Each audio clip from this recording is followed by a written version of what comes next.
Hey, how's everybody doing? Welcome to Talking Shit with your boy, Sophisticated Jerk. And today I wanted to cover this one IG post I seen of another female that's like trying to redefine the word masculinity or provider, to her own benefit. Pretty much it's one of those like shaming manipulation tactics where it's one of those, a real man would pay all my bills and never ask me what I earn. Or, a provider, his money is my money and my money is my money.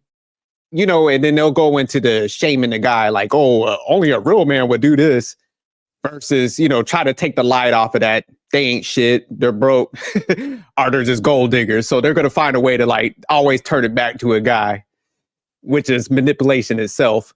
And only really weak men fall for this tactic because like a guy that's in his masculine frame or has his shit together. He knows he's like, that's a gold digger. Get her up out of here. Go get one of them suckers and stuff. So only weak men really fall for these type of tricks because like I said, they might be terrible with women, never really got attention. So when they see a pretty girl and they sitting there, they allowing them to kind of define their masculinity. And that's what I always tell guys. I'm like, if you're sitting there letting a chick define your masculinity or telling you what you need to do, and they're dictating how you should do things, man, you ain't no damn leader. You might as well put a dress on and submit to these chicks. Cause yeah, that's what you technically doing. So what happens is like a female with these mindsets, they'll go and get your bag. They'll marry you because they don't see really the institution of marriage, what it is. Cause anybody that is really aligned with like marriage in its true form would say things like, hey, anything we do together is for the house. And I don't care what dynamic you do. Cause I understand some people think the best way they could serve the household is staying at home. And I understand that, but everything that guy should be coming there and be like, hey, this is what I need you to do. They should be kind of, guiding the family with, should be the best for the family. So when you see a female openly saying this and redefining masculinity, you already know it's perverse and she's just out for herself at your expense. And she's going to be the same one that's like, once she's unhappy or you change the dynamic where she's not running shit because you're getting tired or burdened with it, she's running and taking half your shit. So y'all keep playing around with these type of chicks, listening to them. Man, we got to start shutting this down or, go ahead and let her take off with half your shit. And then she's going to end up with a guy that she's truly attracted with. And he ain't buying shit. He ain't paying no bills and he's knocking the bottom out of that thing. So let me go ahead and pull this clip up and y'all see what I'm talking about. So yeah, the caption on this one is his money is my money. My money is my money. And just that statement alone. So this is her IG post and she's putting it out here like this. She sounds like a fucking pimp. So you guys are the tricks, the females that's getting pimped. That's how she's coming out here. She got the book up too. And so she's like, hey, y'all my workers, y'all hit this blade, get my money, and y'all better submit.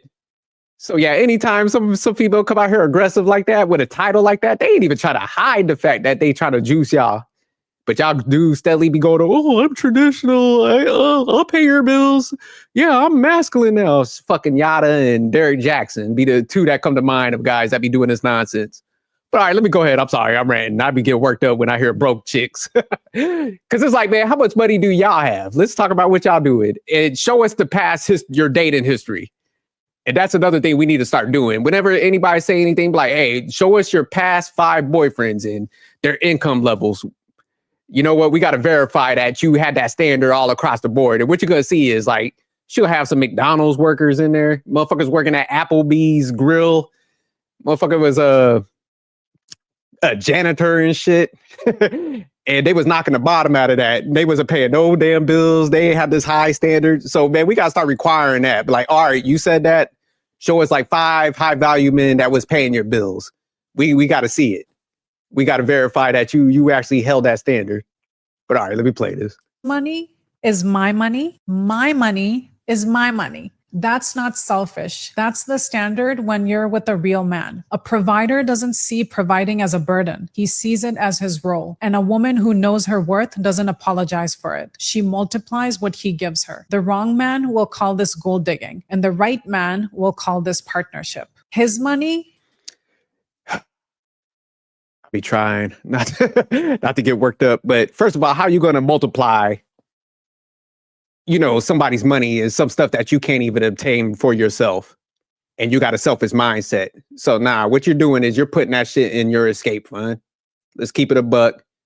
You wasn't saying like, hey, I work with my husband and, whatever money I get, I'm putting it to the household. I'm investing for our family so that we have extra flows of income. You ain't saying none of that. And that's how a virtuous woman would talk. She's all about our household. I could tell you because I got one. Me and my wife, we work together. Everything's for the house. And we're excelling.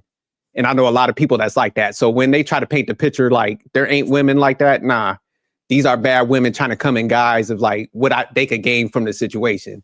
So they'll take all that bread, put it on the side. And then, like I said, once they start getting unhappy and they get that divorce, they gonna take all that shit. They still gonna take 50% of what, like everything, the income, the alimony, and then they're gonna take their little fund and then they're gonna go and have these experiences. But y'all keep falling for these nonsense chicks, man. Like we see them. Sadia was one that just came out like a couple weeks ago. Always had the high class presentation, and she's doing regular 3 or 4 type activities, behind the scenes. So man, y'all better wake up and stop being tricks out here. I keep telling y'all, man, these females coming with the whole act now. Look at her. She got the red business suit on. she got the whole presentation now, Sadia Jr. and shit. But yeah, she gonna lace you guys up. Stop playing with it. So all right, y'all, I'm out of here. I just wanted to touch this one real quick.